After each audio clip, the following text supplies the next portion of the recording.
반가 반가.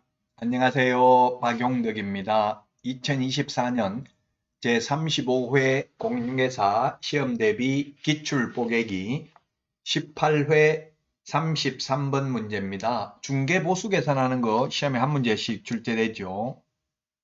주택임대차입니다. 주택임대차고요. 그리고 갑이 임차인 을에게 받을 수 있는 보수입니다.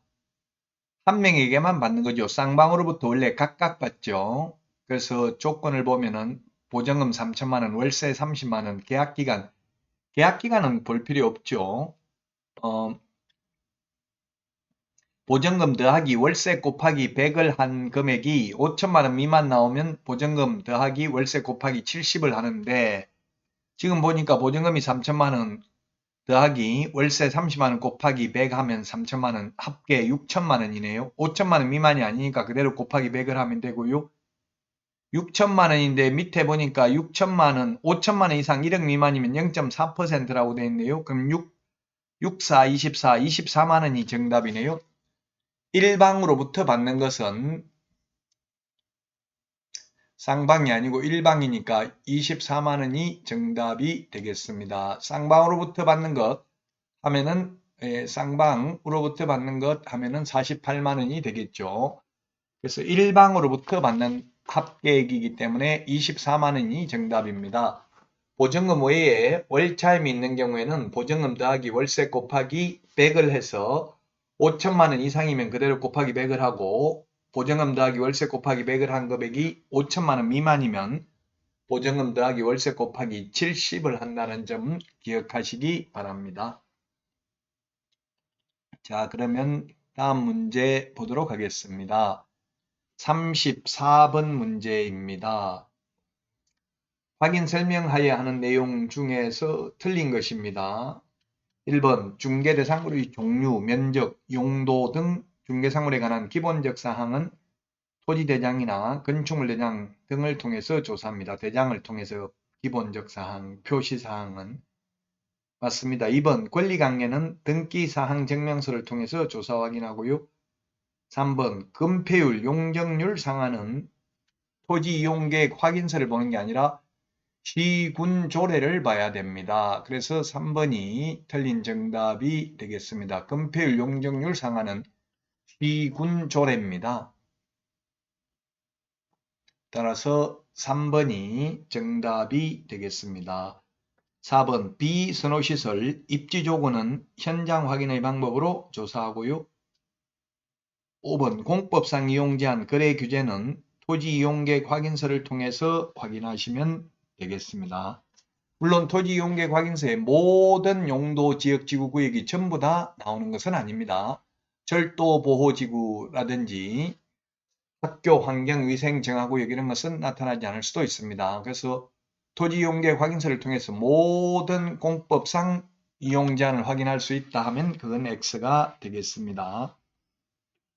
자, 그 다음에 35번입니다. 틀린 것인데 1번 공인중개사는 중개사무소 개설 등록을 하지 아니하면 매수신청 대리인 등록할 수 없다. 그렇습니다. 매수신청 대리인 등록은 오직 법인인 개업공개사나 공인중개사인 개업공개사만 가능하고 부칙개공도 안됩니다. 그래서 1번은 맞고 2번 중개사무소 개설 등록은 등록관청에 하여야 하고 매수신청 대리인 등록은 지방법원장에게 해야 됩니다. 맞습니다. 3번 매수신청 대리인 등록을 하고자 하는 자는 등록신청일 전 1년 이내에 법원 행정처장이 지정하는 교육기관에서 경매실무 교육을 받아야 됩니다. 지방법원장이 아니라 법원 행정처장입니다. 4번 손해배상 책임을 보장하기 위한 보증은 중개사무소 개설 등록 요건 및 매수 신청 대리인 등록 요건이다 했는데 중개사무소 개설 등록 요건은 아닙니다. 중개사무소 개설 등록한 후 보정 설정하죠. 그러나 매수 신청 대리인 등록은 미리 보정 설정을 하고 매수 신청 대리인 등록 신청할 때 보정 설정 증명서류를 제출해야 됩니다.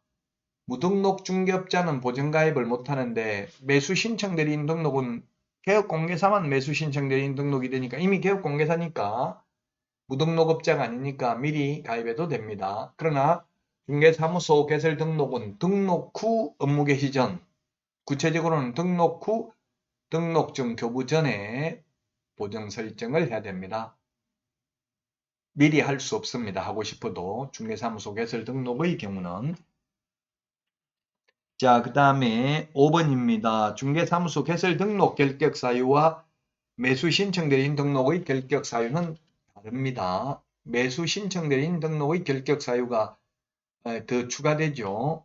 매수 신청대리인 등록 취소되고 3년 미경과자 등이 추가됩니다. 그래서 서로 다릅니다.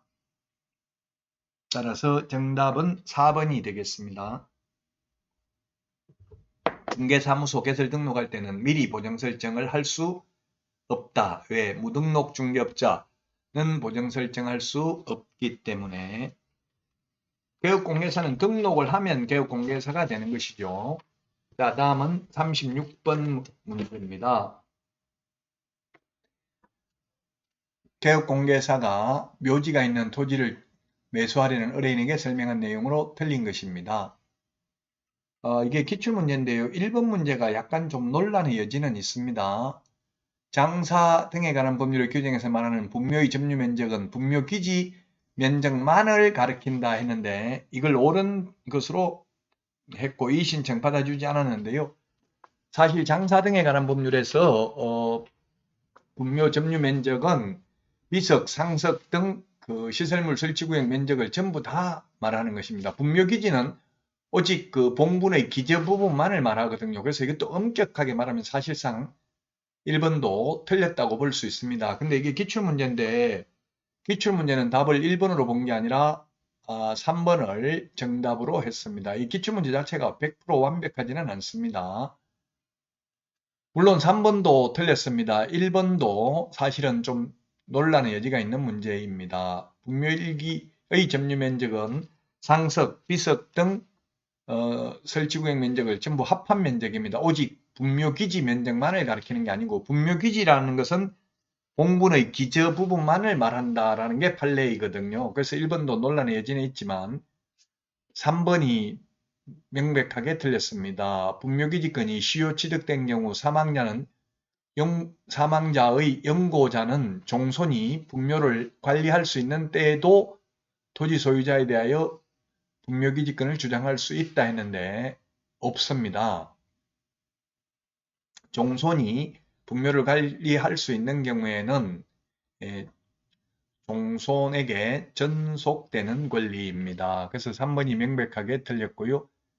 자, 그 다음에 2번은 분묘기지권의 효력이 미치는 범위 내에서 기존의 분묘에 단분 또는 쌍문 형태로 합장을 하여 새로운 분묘를 설치하는 것 허용되지 않습니다. 분묘기지권이란 이미 설치되어 있는 분묘를 봉제사하고 관리하는 데 필요한 범위 내에서 타인 토지를 사용할 수 있는 권리를 의미합니다. 자, 그래서 3번이 틀린 정답이고요. 4번 분묘기지권을 시효 취득한 경우 분묘기지권자는 토지 소유자가 지료를 청구하면 그 청구한 날부터 지료를 지급할 의무가 있다.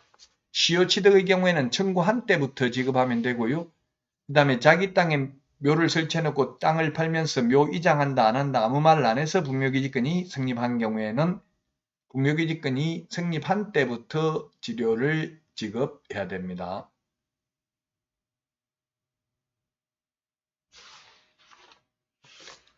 자, 그 다음에 5번 분묘가 멸실된 경우 유골이 존재하여 분묘의 원상회복이 가능한 정도의 일시적 멸실에 불과하다면 분묘기지권은 계속 존속하고 있다고 보는 게 상당하다라는 게 판례의 입장이 되겠습니다. 자, 그래서 3번이 정답이 되겠습니다. 자, 이번 시간 여기까지 하고요. 여러분 다음 시간에 만나요. 안녕.